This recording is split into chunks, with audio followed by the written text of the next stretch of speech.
Hi guys, welcome to my affordable watch collection.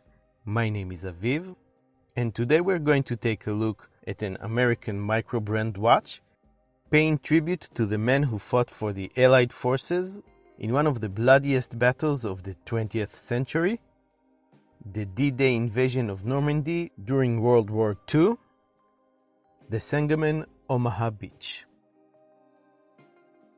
This watch was sent to the channel for free to review, and I don't have to give it back, so keep that in mind as you watch this review. However, as you already know if you've been watching this channel for a while, alongside all the specs and measurements, you can expect my own honest opinion of this watch. Sangamon Watch Company is an American watch brand located in Springfield, Illinois. It is named after the Sangamon River that runs in central Illinois. Each one of the watches is hand-assembled in limited quantities and is based on a meaningful American story. The Omaha Beach collection is part of Sangamon's Freedom series, which honors American heroes who fought for the pursuit of liberty. I'd say it's a casual, everyday watch, which is probably not going to be for everyone's taste. It is available in a few different colorways, and it sells for $199 on Sangamon's website. And you get quite a lot for that money. Let's take a look at the packaging. After you take the outer sleeve off, there's a branded cardboard box. Open the lid and lift the watch box up, and underneath it you get two unique collectibles complementing the theme of the watch, two stamped dog tags honoring the men who fought in Operation Overlord on D-Day, and a commemorative coin with a tank, the American flag, and a quote from General Eisenhower on one side, and a soldier storming the beach on the other.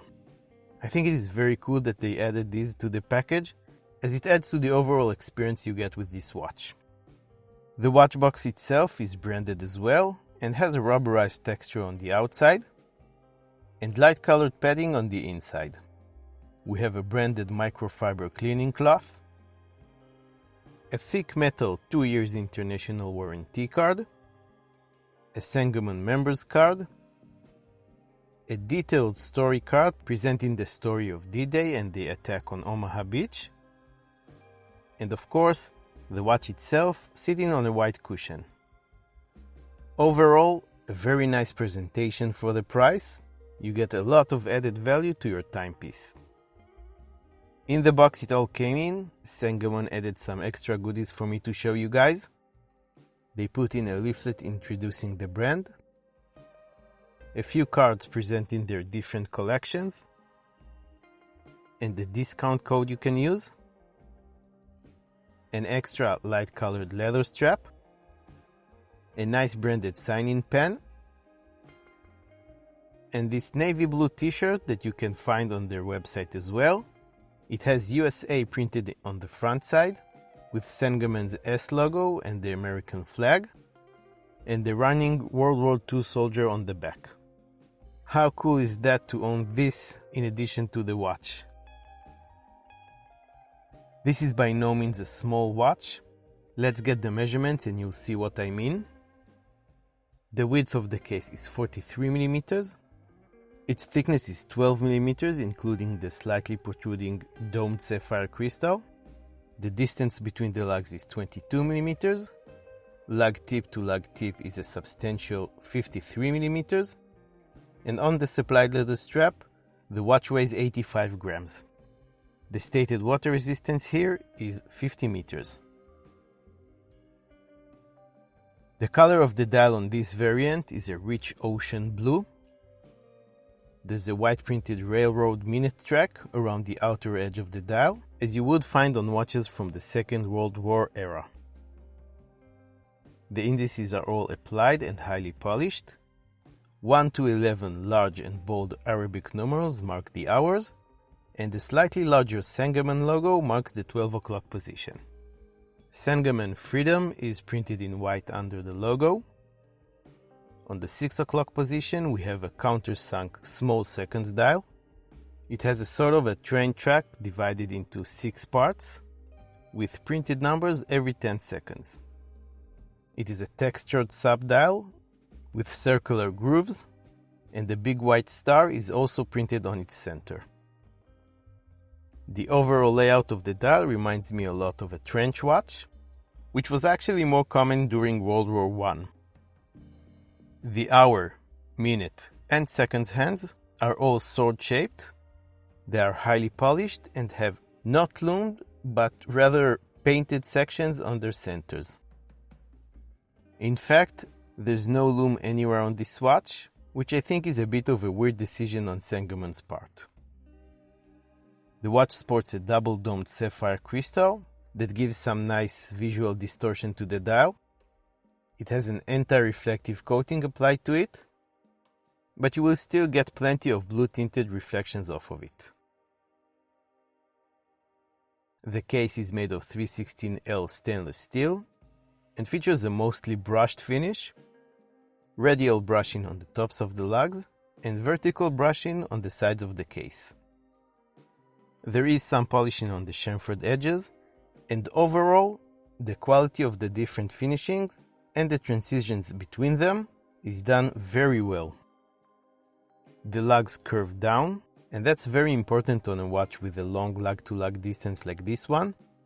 It will help the 53mm wear better on the wrist. The bezel is fixed, it is cog-shaped for decoration purposes, and it doesn't rotate. The case back is pretty special. It is made of stainless steel as well, and is held in place with 4 screws. It depicts a 3D laser engraving of that running soldier we saw earlier on, storming the Omaha Beach. Around him there are 24 stars, to represent roughly 2,400 American casualties at Omaha Beach on June 6, 1944. A pretty powerful image in my opinion. Around the design there is some of the watch's information engraved. Omaha Beach, the serial number, Japan quartz movement, 5 ATM referring to the water resistance, sapphire, and limited edition. The Omaha Beach collection is indeed limited to 500 pieces. The Omaha Beach collection is powered by a Seiko VD78, a battery-powered quartz movement with a small seconds complication. It is accurate to plus or minus 20 seconds per month, with up to 3 years of battery life. It comes on a brown genuine leather strap with contrasting white stitchings. It is surprisingly soft and supple for a new unworn leather strap, and I'm sure that with time and as I wear the watch, it will get even more comfortable. Now it's time to put it on my 7-inch wrist and see how it wears. Like I said, this is quite a large watch. If that is what you like and what you are looking for, that is great. But if you have smaller wrists or just prefer smaller watches, this one I'm afraid is not for you. The strap is nice and comfortable, and the curving of the lugs does make the watch wear more comfortable and prevents the watch's head from overhanging off my wrist. Legibility is not bad on this Omaha Beach colorway, but is limited to well-lit environments due to the lack of loom. The blue-tinted AR coating is a bit distracting, which brings me to the pros and cons section. Well, on the cons side, I don't have much to complain about. The design and the size are individual things that you either like or you don't, so there's nothing to objectively complain about here. I would personally prefer it to be a bit smaller, maybe 40mm in diameter. I think that at that size, it would fit a larger range of wrists and speak to a larger audience. I am going to point out the blue AR coating. I've mentioned before that I'm not a big fan of that. I just find it more distracting than actually helpful. Other than that, the lack of loom is a peculiar choice in my opinion. I think those middle sections of the hands should have been filled with loom. On the pro side today, I think the value proposition here, if you are into the design and the size, is pretty incredible.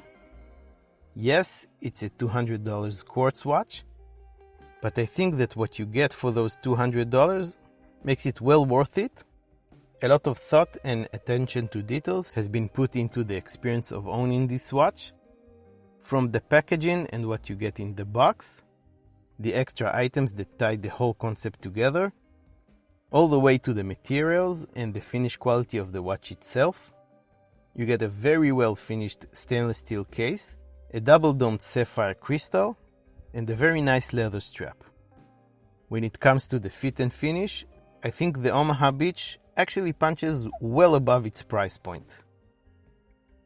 In the description of this video, you'll find a link to Sangamon's website, where you can check the Omaha Beach collection out for yourselves, as well as all other collections in their lineup. You can find the t-shirt there as well, along with some other merchandise. If you like this video, please give it a thumbs up, subscribe to my affordable watch collection, and hit the notification bell as well for more affordable watches related content.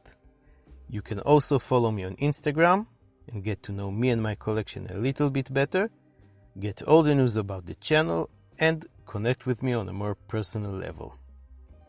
If you enjoyed this video, you might enjoy one of these too as well.